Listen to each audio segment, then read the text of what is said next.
Dieu vous bénisse tous. Amen. C'est avec joie que je salue chaque frère et chaque sœur dans le nom précieux de Jésus-Christ.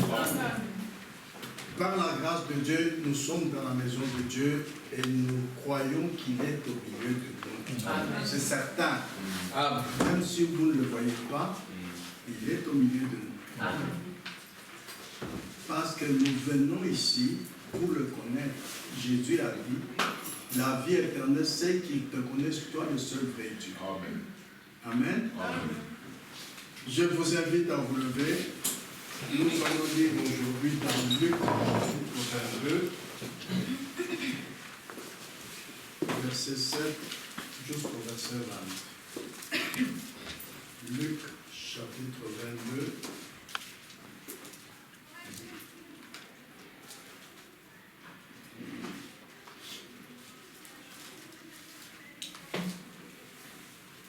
Voilà, je suis.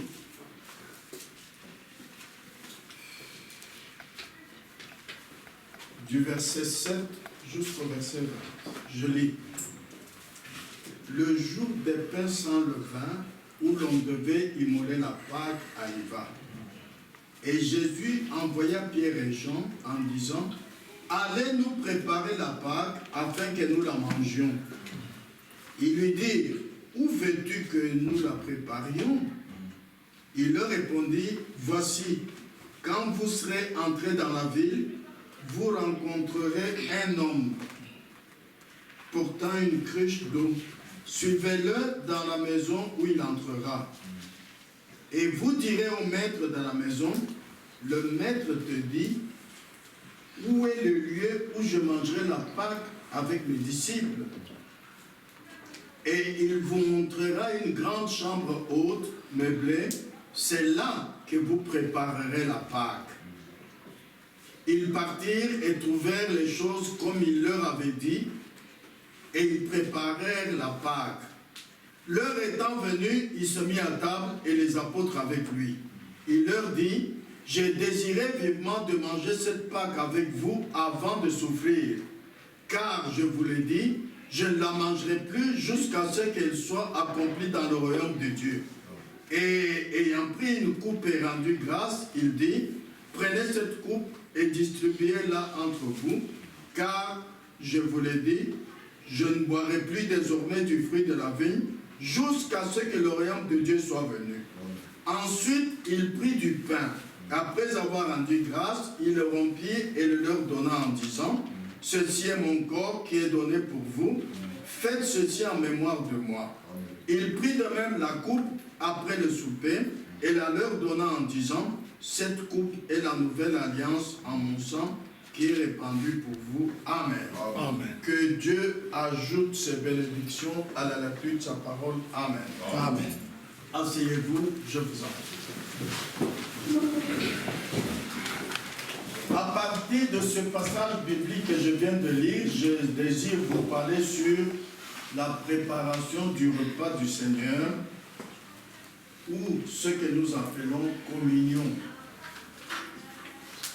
Nous lisons dans 1 Pierre chapitre 2, 21 ceci. Notre Seigneur Jésus nous est donné comme exemple afin que nous suivions ses traces. Ainsi, nous devons faire la préparation du repas du Seigneur de la même manière que notre Seigneur Jésus a dit à ses disciples de préparer le repas du Seigneur. La première chose, avant de manger le repas du Seigneur, Jésus a dit à ses disciples de préparer cela d'abord de cette manière-ci.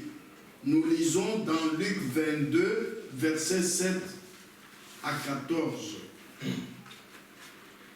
Nous avons lu ça, qu'il les a envoyés dans la ville et qu'ils trouveront quelqu'un qui était habillé comme ceci, comme cela.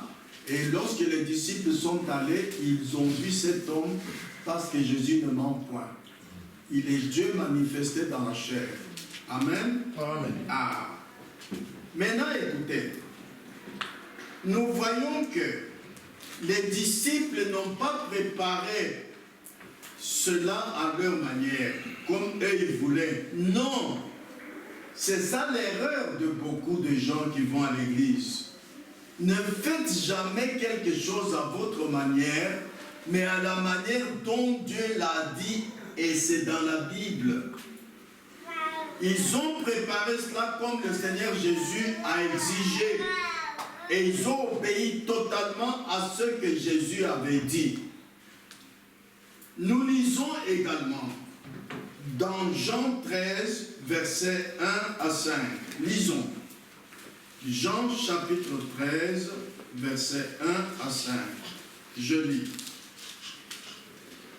Avant la fête de Pâques, Jésus, sachant que son heure était venue de passer de ce monde au Père, ayant aimé les siens qui étaient dans le monde, mit le comble à son amour pour eux. Pendant le souper, lorsque le diable avait déjà inspiré au cœur de Judas Iscariote, fils de Simon, le dessein de le livrer, Jésus, qui savait que le Père avait remis toutes choses entre ses mains, qu'il était venu de Dieu et qu'il s'en allait à Dieu, se leva de table, ôta ses vêtements et prit un linge dont il se ceignit. Ensuite, il versa de l'eau dans un bassin, il se mit à laver les pieds des disciples et à les essuyer avec le linge dont il était saint. Amen. Maintenant, nous remarquons une chose. Avant d'amener ses disciples à la Sainte Seine, le Seigneur a attendu jusqu'à la fin de son ministère. C'est-à-dire, il a attendu 3 ans et demi. Parce que nous voyons que la Bible dit que son heure était venue, donc c'était la fin de son ministère, il devait maintenant aller au ciel. Mais vous pouvez vous demander, mais pourquoi attendre 3 ans et demi pour donner la première Sainte Seine, pour amener ses disciples au repas du Seigneur? Ah, c'est ça, ceci doit vous conduire à discerner et à sonder les Écritures, et non pas à faire des choses comme nous voulons. Jésus a attendu que ses disciples, leur foi, fasse de grands progrès. Comme nous lisons cela dans 2 Thessaloniciens chapitre 1 verset 3. Lisons 2 Thessaloniciens chapitre 1 verset 3. Nous devons à votre sujet, frères, rendre continuelle grâce à Dieu comme cela est juste, parce que votre foi fait de grands progrès et que la charité de chacun de vous tous à l'égard des autres augmente de plus en plus. Ah, est-ce que chacun fait attention dans sa vie si sa foi fait de progrès ou pas? La Bible le dit, hein? La foi a un début, c'est quand vous êtes né de nouveau. Mais vous ne devez pas vous contenter à dire je suis né de nouveau. Non, non, non, non, non. La foi doit faire des progrès. Amen. Et l'amour à l'égard des autres doit augmenter de plus en plus. Oui, parce que Jésus a dit, ce qui est né de la chair est chair, ce qui est né de l'esprit est esprit. C'est dans Jean 3,6. Chacun des croyants est passé par 2 naissances. La première naissance, c'est quand vous êtes né de votre mère, selon la chair. Et là, tout vous faisiez par la chair. Mais maintenant, écoutez, vous qui croyez, quand vous naissez de nouveau, c'est la 2e naissance. Mais vous naissez de l'esprit et vous êtes spirituel. Ah, d'abord vous avez commencé votre vie sur terre en faisant tout selon la chair, oui. Mais quand vous passez à la 2e naissance, la nouvelle naissance, maintenant vous devez commencer à vivre spirituellement.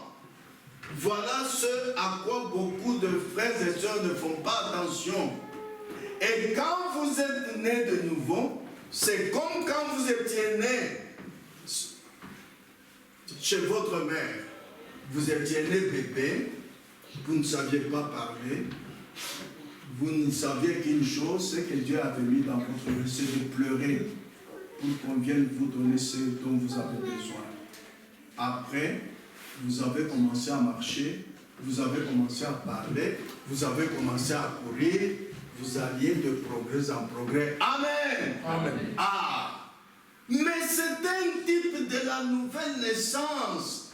Tout ce qui est charnel est une image de ce qui est spirituel. Quand vous naissez de nouveau également, vous êtes bébé en Christ. Vous ne savez pas parler le langage de Dieu. Vous ne parlez que le langage des hommes. Parce que c'est le charnel qui vient d'abord, le spirituel vient ensuite, dit la Bible. Alors, pour montrer que vous grandissez, vous allez commencer à parler en langue. Vous allez commencer à avoir des visions. Vous allez commencer à parler avec votre Père Céleste. Le bébé, quand il est né, il ne parlait jamais à son père. Mais quand il grandit, il dit papa, papa, papa. Ah, vous voyez, mais vous, où en êtes-vous? Vous êtes né de nouveau. Avez-vous déjà parlé avec votre Père Céleste? Le connaissez-vous? Est-ce que votre foi fait de progrès? Ah, je vous supplie, frères et sœurs, de faire attention à cela. Sinon, vous ne suivez pas la voie de Dieu. Amen. Amen. Jésus a attendu d'abord que la foi de ses disciples fasse de grands progrès. Parce que dans la vie naturelle, quand vous allez à un dîner, vous n'allez quand même pas mettre une chaise pour votre bébé qui mange la poule, qui mange le steak. Ah non, il ne peut pas. Alors, spirituellement aussi, on ne donne pas le repas du Seigneur aux bébés en Christ, à ceux dont la foi n'a pas fait de progrès. Non, non et non. Si vous le faites, vous ne connaissez pas Dieu. Vous ne connaissez pas la parole de Dieu. Jésus a attendu, deuxièmement, que ses disciples soient purs, entièrement purs. Écoutez ce que nous lisons dans Jean 13, versets 10 et 11. Jean chapitre 13, versets 10 et 11. Je lis. Jésus lui dit, celui qui est lavé n'a besoin que de laver ses pieds pour être entièrement pur. Et vous êtes purs, mais non pas tous. Car il connaissait celui qui le livrait. C'est pourquoi il dit, vous n'êtes pas tous purs. Alléluia. Donc, vous voyez, quand vous allez plus loin, vous voyez que ici, Jésus-Christ était en train de laver les pieds de ses disciples et il a dit, vous êtes tous purs. Quel enseignement biblique! Quand vous n'êtes pas purs, vous ne pouvez pas manger le repas du Seigneur. Écoutez ce que nous lisons dans Qu'est-ce que le Saint-Esprit? Cela va éclaircir cela. Au paragraphe 70, je lis. En outre, il donne le repas à des gens qui boivent, qui mentent, qui volent, qui fument, qui chiquent, qui font n'importe quoi, pour autant qu'ils appartiennent à leur église. C'est tout faux. Alléluia. C'est tout faux de donner le repas du Seigneur parce que vous êtes membre de l'église. Non, vous devez être pur. Voilà l'enseignement biblique. Voilà pourquoi Jésus a attendu 3 ans et demi avant de donner le premier repas du Seigneur à ses disciples. Si un tel homme part au repas du Seigneur en même temps que nous ici, il mange et boit sa propre condamnation, car il ne discerne pas le corps du Seigneur. Et si sa vie n'est pas un autre, qu'il s'en tienne éloigné. Ce n'est pas pour lui le repas du Seigneur. Voilà pourquoi nous les prédicateurs, quand nous venons ici, on vous regarde, n'est-ce pas? Quand on voit beaucoup de mauvaises vies, on ne va pas donner la Sainte Seine. Hein? On ne va pas vous donner la Sainte Seine parce que vous êtes membre de l'Église. Non, non, non, non. Jésus aussi voyait ses disciples. Hein? Il voyait leur vie. Il avait dit à Pierre d'avance, vous allez me relier. Amen. Ah. Donc, il vous faut d'abord passer par le lavage et la correction pour être pur. Recevez cette instruction biblique que notre Seigneur donne. Le repas du Seigneur, ce n'est pas pour les membres d'Église qui n'ont pas la nouvelle naissance et qui vivent n'importe comment. Non. Nous ne les invitons pas à venir manger le repas du Seigneur. Le repas du Seigneur, ce n'est pas pour ceux qui sont nés de nouveau et qui n'ont pas fait de progrès dans la foi. Non, non, non, non, non. Ce n'est pas pour eux non plus. Le repas du Seigneur, ce n'est pas pour ceux qui sont nés de nouveau, mais qui ne sont pas entièrement purs. Même nés de nouveau, si vous n'êtes pas entièrement pur, Dieu tient compte de sa parole que vous devez vivre. Vous ne devez rien changer. Écoutez ce que nous lisons dans Tite, chapitre 1, versets 15 et 16.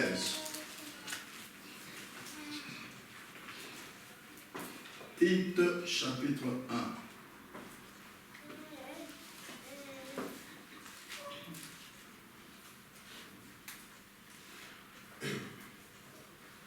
Versets 15 et 16, je lis.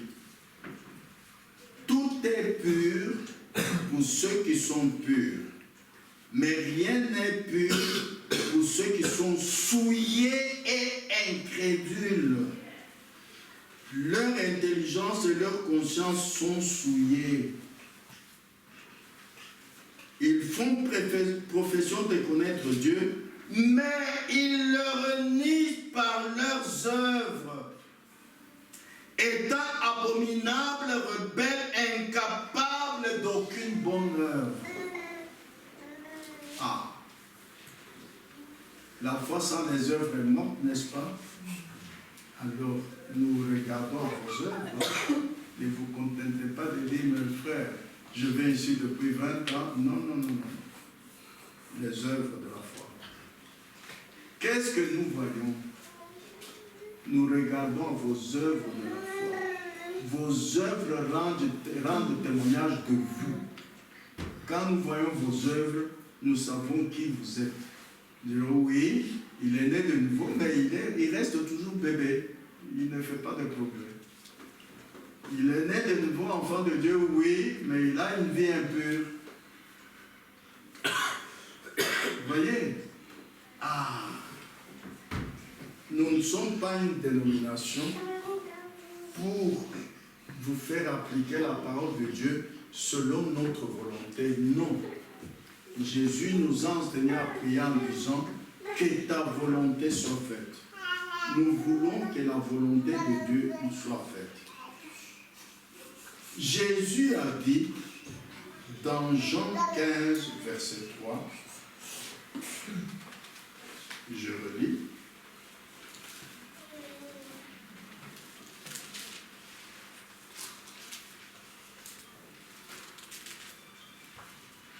Jean 15, verset 3. Déjà vous êtes purs à cause de la parole que je vous ai annoncée. Écoutez ce que ce verset biblique nous enseigne. Vous êtes purs à cause de la parole que je vous ai annoncée.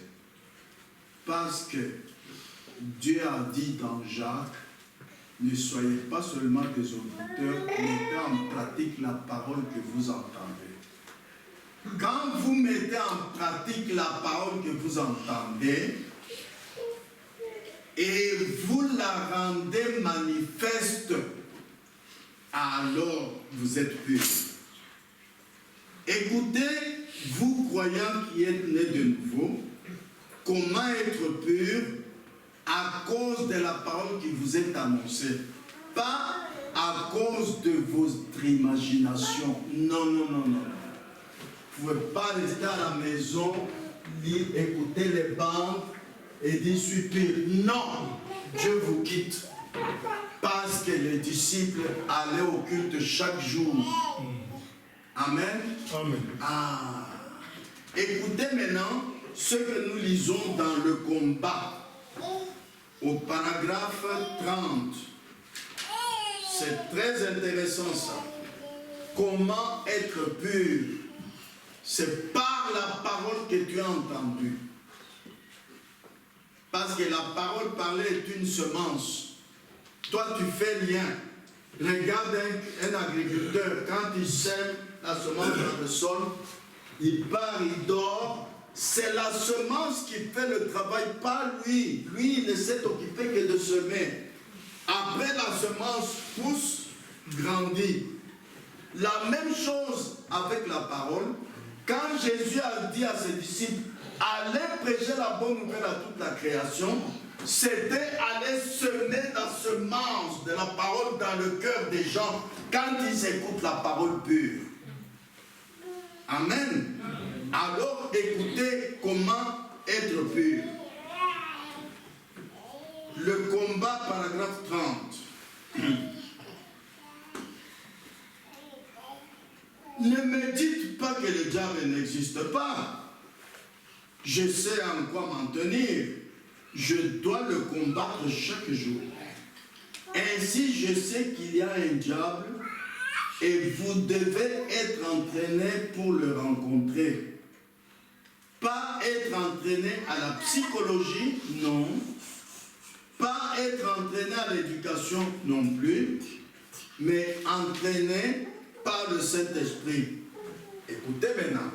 La puissance de Dieu dans sa parole pour la rendre manifeste. Est-ce que vous m'avez bien suivi? La puissance de Dieu, cette petite parole qu'un prédicateur prononce à sa bouche, ça paraît ridicule. Parfois on dit, oh, il exagère.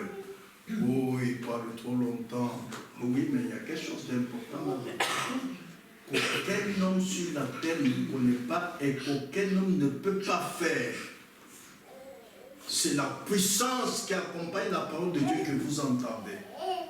Quand vous la croyez, alors elle sera rendue manifeste. Ah, frères et sœurs. Ne vous contentez pas de dire je vais à l'église, j'écoute la parole de vérité, vous êtes en erreur, mais est-ce que la parole de Dieu est rendue manifeste dans ta vie? Vous connaissez le cas de Pierre. Quand Jésus est venu vers les disciples en marchant sur les eaux, les disciples étaient troublés, ils disent « Fantôme, fantôme !» Jésus a dit « Non, ne craignez point, c'est moi. » Alors Pierre, en voyant Jésus marcher sur les eaux, s'est souvenu dans son cœur de ce que Jésus leur avait dit. Il leur avait dit que celui qui croit en moi fera aussi les œuvres que je fais. Il leur avait dit que tout est possible à celui qui croit. Amen. Maintenant, Pierre a désiré manifester la parole. Alors Pierre a dit à Jésus, si c'est toi, ordonne que j'aille vers toi sur les eaux. Jésus lui a dit, viens. Pierre sortit de la barque et marcha sur les eaux pour aller vers Jésus. Voyez-vous un croyant qui a rendu la parole manifeste? Or, Pierre n'était pas encore baptisé du Saint-Esprit. Hein? Lisez bien, c'est dans Matthieu, chapitre 14, 26 à 31. Pierre a été baptisé du Saint-Esprit quand Jésus était déjà monté au ciel, qui sont entrés dans la chambre haute. Mais ici, il était né de nouveau et il marchait dans la sanctification. Hein? Donc, vous pouvez le faire aussi. Vous pouvez marcher aussi sur les eaux. Si vous avez la foi, comme celle de Pierre, quelle sorte de foi? La foi qui fait de progrès. Quelle sorte de foi? La foi qui est une expérience personnelle. Vous ne regardez pas aux prédicateurs, vous ne regardez pas aux autres frère, vous ne regardez pas votre soeur, vous ne regardez pas votre famille. Votre cœur bouillonne en vous. Et vous mettez la parole en pratique selon ce que vous avez dans votre cœur. Et la parole est rendue manifeste. Pierre a marché sur les eaux. Alléluia. Amen. Vous me direz, mais quand il a eu peur, il s'est enfoncé dans les eaux? Oui, il s'est souvenu encore de la parole qui dit: le Seigneur est un secours qui ne manque jamais dans la détresse. Il s'est souvenu encore de la parole qui dit, Psaume 37, 24, disons, Psaume 37, 24, Dieu nous aime, frères et sœurs. Amen. Dieu nous aime. Même en cas que vous tombez dans l'iniquité ou dans le péché, Dieu continue à vous aimer. Amen. Amen. Amen. Psaume 37, 23, 24. L'Éternel affermit les pas de l'homme et il prend plaisir à sa voix. S'il tombe, il n'est pas terrassé, car l'Éternel lui prend la main. Ah! Pierre s'est souvenu de ça, il a dit: Seigneur, Seigneur, sauve-moi! Et Jésus lui a pris la main, il a sorti des eaux. Voilà la parole rendue manifeste. Nous ne venons pas ici, frères et sœurs, pour écouter la parole et partir.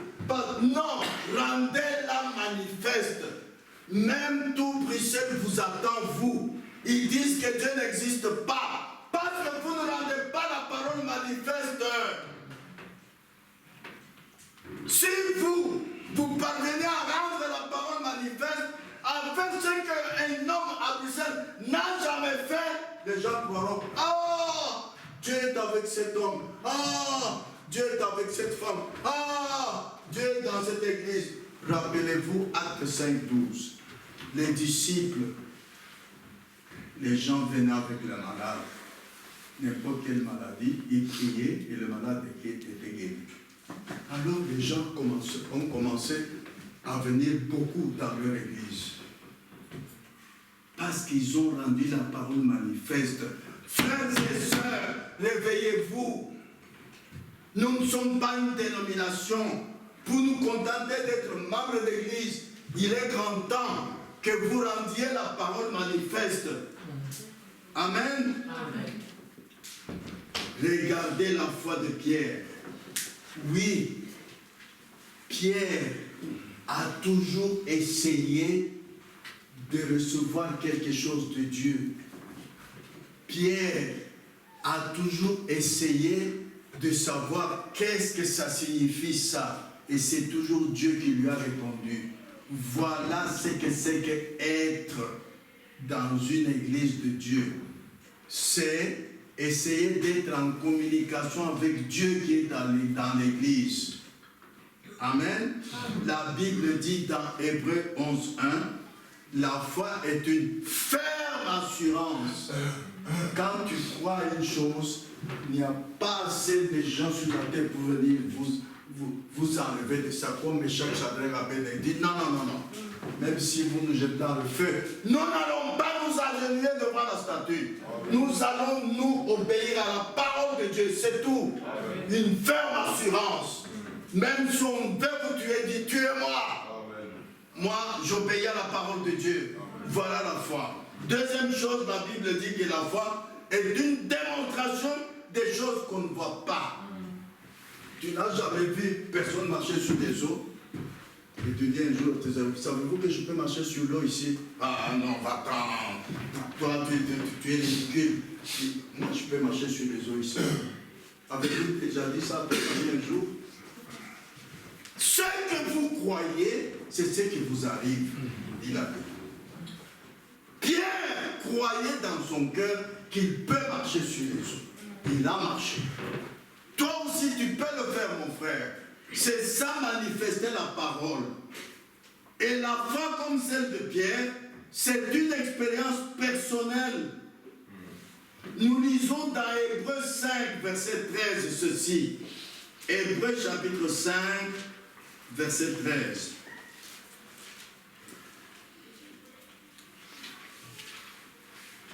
Or, Anatole n'a pas l'expérience de la parole de justice car il est un enfant. Vous voyez qu'un enfant, quand il est né, n'a aucune expérience. Il ne sait même pas qu'il devra marcher. Moi, j'ai eu beaucoup d'enfants, beaucoup de petits-enfants. Il y a un enfant, jusqu'à 1 an et demi, il ne marchait pas. Les autres commençaient à l'entraîner. Il ne parvenait pas. J'ai un petit-fils qui a marché à 2 ans. Avant, c'était combien? 2 ans et demi, je crois. 2 ans et demi. Vous voyez? Donc, tous les enfants, comme vous êtes là, vous n'avez pas fait les premiers pas de marcher au même âge. Il y a des bébés qui le font à 8 mois, d'autres à 6 mois, d'autres à 1 an, d'autres à 1 an et demi. Donc, vous voyez que l'expérience de la vie est différente d'une personne à l'autre. Spirituellement aussi. Ne regardez pas votre sœur pour savoir comment vivre le message. Non! C'est une question de toi seul avec Dieu. Amen. Ne regarde pas ton frère pour savoir comment aller à l'église, comment vivre la parole. Non! C'est une affaire individuelle entre toi et Dieu. Amen. Quand, après avoir écouté la prédication, tu vas chez toi, tu dis, Seigneur, ce que le prédicateur a dit là, je ne comprends pas, explique-moi. Il va t'expliquer. Amen. La semaine passée, j'avais perdu cette petite enveloppe. C'est là où il y a des notes pour moi sur la Sainte Seine. J'ai cherché partout, je n'ai pas trouvé. J'ai prié, je disais, Seigneur, fais-moi trouver cette petite enveloppe, j'en ai besoin. Parce que pour faire les notes qui sont dedans, j'ai lu beaucoup de brochures. Maintenant, si je dois relire tout ça, s'il te plaît, frère, sœur, hier soir, avant de mettre sur ça, j'ouvre dans une brochure, je vois comme ça. Je dis, Seigneur, merci, merci, merci, merci. Tu as exaucé ma prière. Voici la petite enveloppe. Dieu répond aux prières. Amen. Amen. Si ton Dieu ne te répond pas à tes prières, il y a quelque chose qui ne va pas à ta manière de croire. Amen. Je vous ai dit que Jésus a attendu 3 ans et demi avant d'amener ses disciples à la table du Seigneur. Car il a attendu que ses disciples soient purs, entièrement purs. C'est pour ça que Jésus a même par amour fait une correction dans son Église. Pour que ses disciples arrivent à être entièrement purs et après manger à la table du Seigneur. Nous lisons dans Jean 13, 10, 11.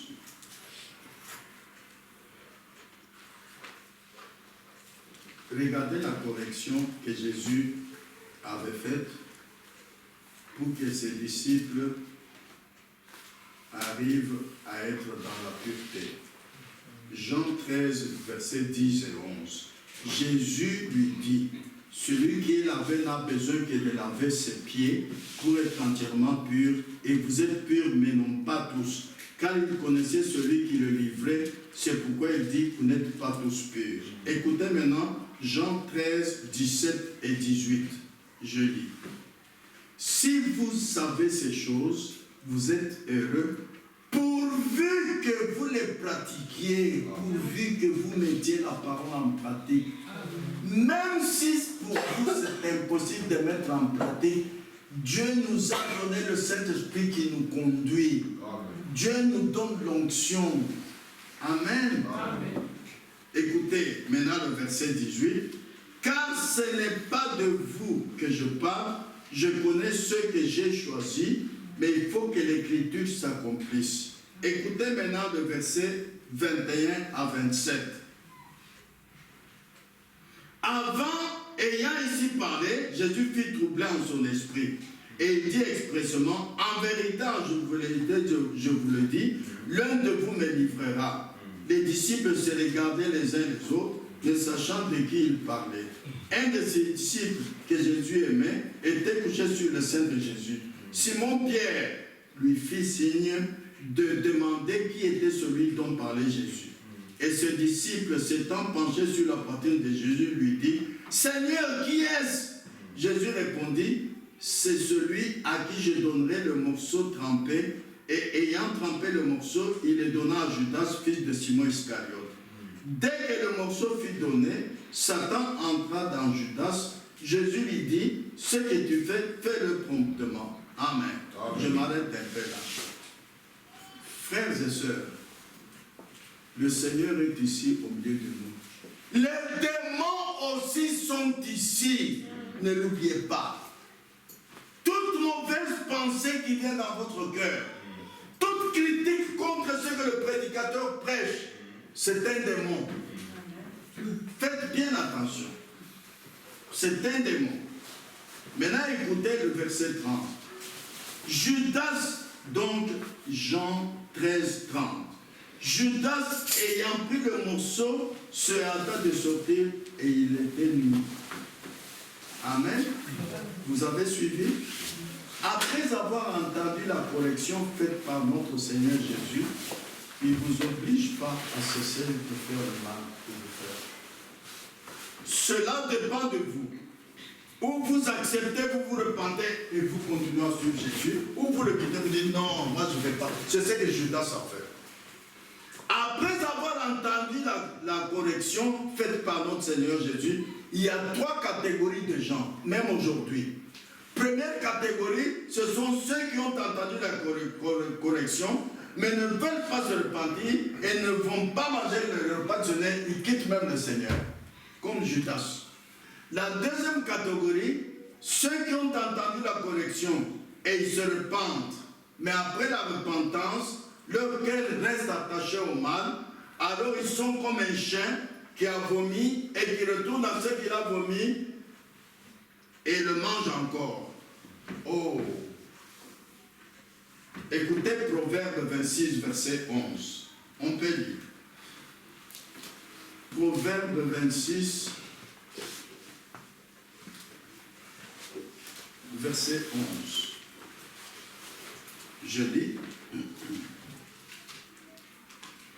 Comme un chien qui retourne à ce qu'il a vomi, ainsi est un insensé qui revient à sa folie. Est-ce que vous me suivez? Regardez les catégories des gens qui sont parmi nous. 3 catégories. Ils se repentent, mais rentrent à la maison, ils rentrent dans la même mauvaise vie qu'il avait hier. S'il fumait, il continue à fumer. S'il buvait, il continue à boire. Or, il s'est repenti ici. C'est un hypocrite. C'est un chien qui a vomi et retourné à ce qu'il a vomi. C'est pourquoi Dieu dit, dans Matthieu 7, verset 6, lisons. Matthieu 7, verset 6.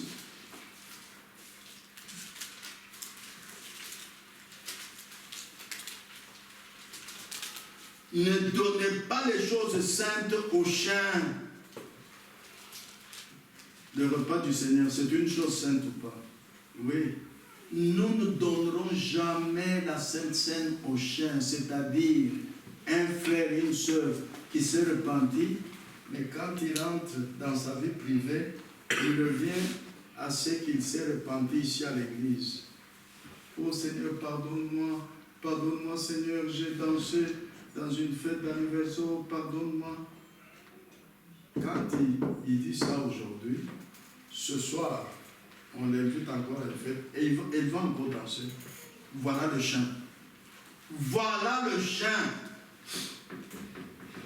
Vous direz, mes frères, il ne peut pas abandonner ça de lui-même. Oui, c'est pourquoi le Saint-Esprit nous a été donné. Lisez dans la brochure pourquoi le Saint-Esprit a été donné. C'est pour nous donner la puissance dans la prière, la puissance dans nos paroles, la puissance de repousser le mal. Vous savez, Joseph, dans l'Ancien Testament, la femme de Potiphar lui a dit, couche avec moi. il a le puissance de dire, pourquoi pécherais-je contre mon Dieu? D'où est-ce qu'il a eu cette puissance? La conduite du Saint-Esprit. Où est-ce que Pierre a eu la capacité de marcher sur l'eau? La puissance du Saint-Esprit. La conduite du Saint-Esprit. Ne dites pas, mais je ne suis pas encore baptisé du Saint-Esprit. Mais Pierre n'était pas non plus baptisé du Saint-Esprit. Vous comprenez mal la Bible. Dès que tu es né de nouveau, le Saint-Esprit te conduit. Tu es né de l'Esprit de Dieu et tu es un croyant spirituel. Et il y a des croyants charnels et il y a des croyants spirituels. Crois seulement. Tout est possible à celui qui croit, a dit Jésus. Tout. Nous lisons dans Philippiens 3, verset 2. Philippiens 3, verset 2.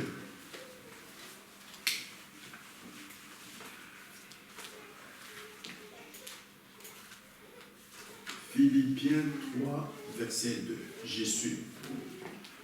Prenez garde aux chiens. Prenez garde aux mauvais ouvriers. Prenez garde aux faux circoncis. Amen. Quand vous savez qu'un frère, malgré qu'après chaque prédication, il se repent, il est dans sa vie privée, tout ce qu'il a confessé ici, il le fait, prenez garde à lui. Vous savez que de toutes les bêtes, Dieu n'aime pas les chiens. C'est pourquoi si vous avez un chien et que vous le pendez, n'apportez pas la dîme de chien ici à l'église. Non, non, non, non, Dieu n'en veut pas. Il n'en veut pas. Vous non plus, qui venez à l'église, vous vous repentez, vous rentrez à la maison, vous faites exactement ce que vous avez confessé à l'église, vous êtes un chien. Dieu ne veut pas un hypocrite pareil. Bien sûr, Dieu ne demande aucune capacité humaine. Ce n'est pas notre capacité charnelle de dire, Seigneur, pardonne-moi, je fume. Et tu rentres à la maison, tu dis, je ne vais plus fumer. Non, non, non. Tu auras toujours envie de fumer. Mais en ce moment-là, la Bible dit, cherche Dieu. Amen. Mon cœur dit de ta part, cherche ma face. Amen. Cherche Dieu. Amen. Amen. Cherche Dieu. Seigneur, Seigneur, j'ai confessé à l'église que je fume. Mais maintenant, l'envie de fumer est là. Viens-moi en aide. Tu es mon Dieu, mon sauveur. Viens me sauver de ce mal. Amen. Seigneur, je n'en veux plus. Cela dépend de toi. Amen. Amen. Ah.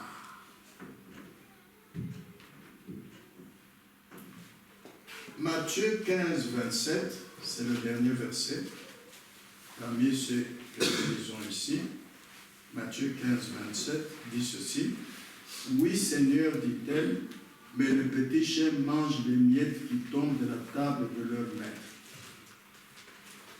Alors Jésus lui dit, femme, ta foi est grande, il te soit fait comme tu veux. Et alors même sa fille fut guérie. Vous voyez? Frères et sœurs, il n'est pas bon que tu viennes à la table du Seigneur manger le pain et boire le vin si tu te repens, mais tu rentres à la maison, tu es incapable d'abandonner ce dont tu t'es repenti. En ce moment-là, tu es un chien. Dieu n'aime pas ça. En ce moment-là, on ne te chasse pas de l'église, hein, mais je te dis que, d'après la Bible, ne viens pas à la table du Seigneur. Je veux vous demander la punition de ceux qui ne sont pas en ordre avec Dieu, qui viennent manger à la table du Seigneur. Amen. Après avoir entendu la correction faite par notre Seigneur, il y a la troisième catégorie de gens, ceux qui ont entendu la correction faite, et ils se repentent en pleurant amèrement, comme Pierre a pleuré quand il a renié Jésus 3 fois. Après la troisième fois, il a entendu le coq chanter, et il a vu le Seigneur passer. Il s'est rappelé de ce que le Seigneur avait dit. La Bible dit, dans Matthieu 26, verset 75, que Pierre, en pleurant amèrement, était en train de se repentir. Ceux qui réellement entendent la correction que la parole de Dieu fait sur sa vie et il vit cette mauvaise vie, ils se repentent avec tristesse et ils disent à Dieu dans leur cœur, Seigneur, par ta grâce, je ne ferai plus cela. Pas par ma capacité, hein, par ta grâce. C'est toi qui es mon sauveur. Sauve-moi de cette mauvaise action, que je ne fasse plus cela. Oui, parce que ce qu'il s'est repenti, comme les démons existent, cela reviendra. Par lui-même, le pécheur qui s'est repenti n'a pas la capacité humaine de repousser cela. Non, mon frère, non, ma soeur, tu n'en as pas. Mais tu oublies Jean 17, verset 3. Jésus a dit, la vie éternelle, c'est qu'ils te connaissent, toi, le seul vrai Dieu. Amen. Je vous ai dit qu'un bébé né de sa mère ne connaît pas sa mère, ne connaît pas son père. Il faut qu'il grandisse. Mais toi, non. Dès que tu es né de nouveau, tu connais Dieu. Amen. Tu connais Dieu. Tu sais même comment entrer en connexion personnelle avec Dieu. Le Saint-Esprit nous conduit jusqu'à entrer en connexion avec Dieu. Quand tu pries, tu ne parles pas à un Dieu historique, tu parles à un Dieu qui existe. Mais il attend que toi seul, par la foi, tu cherches à entrer en connexion avec lui. Fais même comme un bébé. Mais Seigneur, réponds-moi, Seigneur, je t'en supplie. Oh Seigneur, réponds-moi, tu es mon sauveur. Il va descendre, te répondre. Mais le problème,